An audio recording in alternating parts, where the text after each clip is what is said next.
नमस्कार, आप देख रहे हैं नेक्स्ट 9 न्यूज़ और मैं हूं आपके साथ मनीष कुमार सैनी। उत्तर प्रदेश में साल 2024 के नवंबर में संपन्न हुए उपचुनाव में बहुचर्चित सीट कुंदरकी पर अभी भी आरोप प्रत्यारोप का सिलसिला रुकने का नाम नहीं ले रहा है। एक दिन पहले जहां भारतीय जनता पार्टी के विधायक रामवीर सिंह ने कुंदरकी सीट पर समाजवादी पार्टी के राष्ट्रीय अध्यक्ष अखिलेश यादव को चुनाव लड़ने का चैलेंज दिया, तो वहीं पूर्व विधायक हाजी रिजवान ने भी भाजपा विधायक रामवीर सिंह को चैलेंज किया है। हाजी रिजवान ने अपने कार्यालय पर प्रेस वार्ता करते हुए कहा कि भारतीय जनता पार्टी के विधायक पुलिस फोर्स हटाकर पैरामिलिट्री फोर्स की निगरानी में चुनाव करा लें, इतने में ही उनकी हकीकत सामने आ जाएगी। दरअसल सपा नेता ने उपचुनाव में मिली भाजपा की जीत को पचा नहीं पा रहे हैं। इसके चलते आए दिन भाजपा की जीत पर सवालिया निशान खड़े किए जा रहे हैं। कुंदरकी में भी सपा के पूर्व विधायक और सपा के प्रत्याशी रहे हाजी रिजवान ने भाजपा विधायक ठाकुर रामवीर सिंह को खुली चेतावनी दे दी है।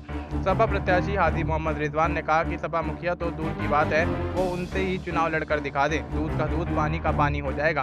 पूर्व विधायक हाजी रिजवान का यह कहना भी है कि भाजपा विधायक खुद हकीकत जानते हैं कि वो कैसे चुनाव जीते हैं। भाजपा विधायक रामवीर सिंह ने सपा प्रमुख मुखिया अखिलेश यादव को चुनौती देते हुए कहा था कि मैं इस्तीफा देने के लिए तैयार हूं। सपा मुखिया अखिलेश यादव यहां आकर मेरे मुकाबले में चुनाव लड़ें। उन्होंने कहा था कि मैं उनसे आग्रह कर रहा हूं कि अगर उन्हें लग रहा है कि मुस्लिम उनके साथ हैं और मुस्लिमों ने हमें बेबसी से वोट दिया है, तो वह पहले जानकारी करें मुस्लिम उनके साथ हैं या नहीं हैं, और अगर उन्हें लगता है कि मुस्लिम उनके साथ हैं तो मैं इस्तीफा दे दूंगा। वो आएँ और मेरे सामने चुनाव लड़ लें। मुझे मुस्लिमों में मुस्लिम यादव भी 95% वोट मिला है।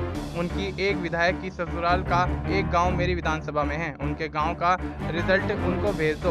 वह 3 बार असमोली से विधायक हैं, उनके पिताजी भी विधायक रहे हैं, माताजी भी विधायक रही हैं। मैं वहां जीत कर आया हूं, उनसे पूछ लें। अब ऐसे में इस मामले को लेकर उत्तर प्रदेश की सियासत काफी ज्यादा गर्माती हुई नजर आ रही है और ऐसे में कुंदरकी सीट पर विधानसभा का उपचुनाव होने से पहले विवाद खड़ा होता हुआ नजर आ रहा है, जहां सपा और भारतीय जनता पार्टी के बीच सियासी खींचतान देखने को मिल रही है। अब ऐसे में ये सीट और भी ज्यादा विवादों के घेरे में आती हुई दिखाई दे रही है। अब देखना यही होगा कि इस विवाद की आखिर सीमा कहां तक है और ऐसे में ये विवाद कहां तक जाकर रुकेगा, क्योंकि जिस तरह से समाजवादी पार्टी और भारतीय जनता पार्टी एक दूसरे पर निशाना साधते हुए नजर आ रहे हैं, तो अंदाजा लगाया जा सकता है कि इस सीट पर अब जल्द चुनाव नहीं हो सकता है, क्योंकि जिस तरह से माहौल यहाँ पर बनाने की कोशिश की जा रही है, तो चुनाव को टालने का प्रयास लगातार दोनों तरफ से किया जा रहा है। वैसे में देखना यही होगा कि आगामी समय में किस तरह से इस सीट पर चुनाव का ऐलान होता है और क्या समाजवादी पार्टी भारतीय जनता पार्टी को इस सीट पर करारी शिकस्त दे पाएगी या फिर भारतीय जनता पार्टी